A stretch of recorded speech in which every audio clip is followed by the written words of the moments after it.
بسم اللہ الرحمن الرحیم۔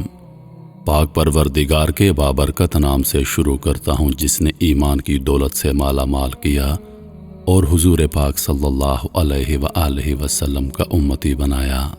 تمام ناظرین کو روحل وائس چینل میں دل کی گہرائیوں سے خوش آمدید اور محبتوں بھرا السلام علیکم۔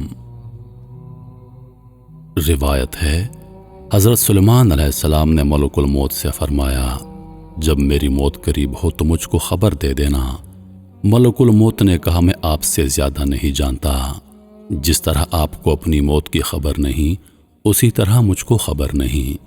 جب عرش کے نیچے سے مجھے کاغذ ملتا ہے، اس میں جس شخص کا نام لکھا ہوتا ہے، میں اس کی روح قبض کر لیتا ہوں۔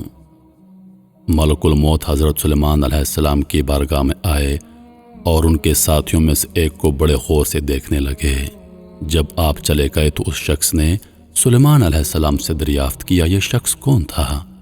آپ علیہ السلام نے فرمایا، یہ ملک الموت تھے۔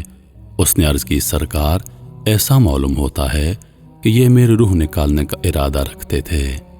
آپ علیہ السلام نے فرمایا، پھر تمہارا کیا ارادہ ہے؟ اس نے عرض کی، حضرت ہواؤں کو حکم دیں کہ وہ مجھے سرزمین ہند میں پہنچا دیں تاکہ میں موت سے بچ سکوں۔ آپ علیہ السلام نے ہوا کو حکم دیا۔ ہوا اس شخص کو لے کر سرزمین ہند میں چھوڑ آئی۔ پھر ملک الموت تشریف لائے۔ سلیمان علیہ السلام نے ان سے دریافت کیا کہ تم میرے ایک ساتھی کو بڑے غور سے دیکھ رہے تھے۔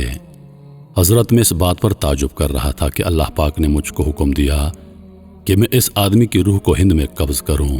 میں دیکھ رہا تھا کہ یہ آدمی آپ کے پاس موجود ہے۔ میں سوچ رہا تھا کہ میں اس کی روح کو ہند میں کیسے قبض کروں گا۔ تبھی ہوا آئی اور اس کو لے کر سرزمین ہند میں لے گئی۔ وہیں پر جا کر میں نے اس کی روح کو قبض کر لیا۔ ملک الموت سلیمان علیہ السلام کی خدمت میں آئے۔ سلیمان علیہ السلام نے ان سے دریافت کیا، اے ملک الموت، تم ایک گھر میں رہنے والے تمام انسانوں کو مار ڈالتے ہو اور اس کے پڑوس والوں پر آنچ تک نہیں آتی۔ ملک الموت نے جواب دیا، مجھے تو کچھ پتا نہیں کہ کیسے مارنا ہے۔ میں تو عرش الہی کے نیچے ہوتا ہوں تو مجھے مرنے والوں کے ناموں کی فہرست تھما دی جاتی ہے۔ اس میں جس شخص کا نام ہوتا ہے میں اس کو موت دے دیتا ہوں، اور جس کا نام نہیں ہوتا اس کو موت نہیں دیتا۔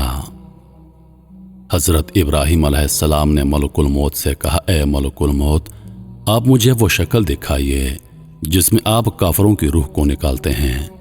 ملک الموت نے کہا، یہ آپ کی قوت سے بڑھ کر ہے، اے ابراہیم علیہ السلام، آپ برداشت نہیں کر پائیں گے۔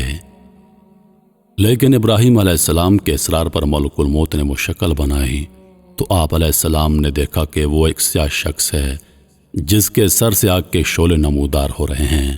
اس کے جسم سے بالوں کے بجائے منہ میں آگ لیے ہوئے انگارے نکل رہے ہیں۔ اس کے کانوں سے بھی آگ نکل رہی ہے۔ یہ دیکھ کر حضرت ابراہیم علیہ السلام بے ہوش ہو گئے۔ اب جو دیکھا تو ملک الموت اپنی شکل میں موجود تھے۔ ابراہیم علیہ السلام نے ملک الموت سے کہا، اب یہ بتائیے کہ مومن کی جان آپ کس طرح نکالتے ہیں؟ ملک الموت نے کہا، ذرا منہ پھیر لیجئے۔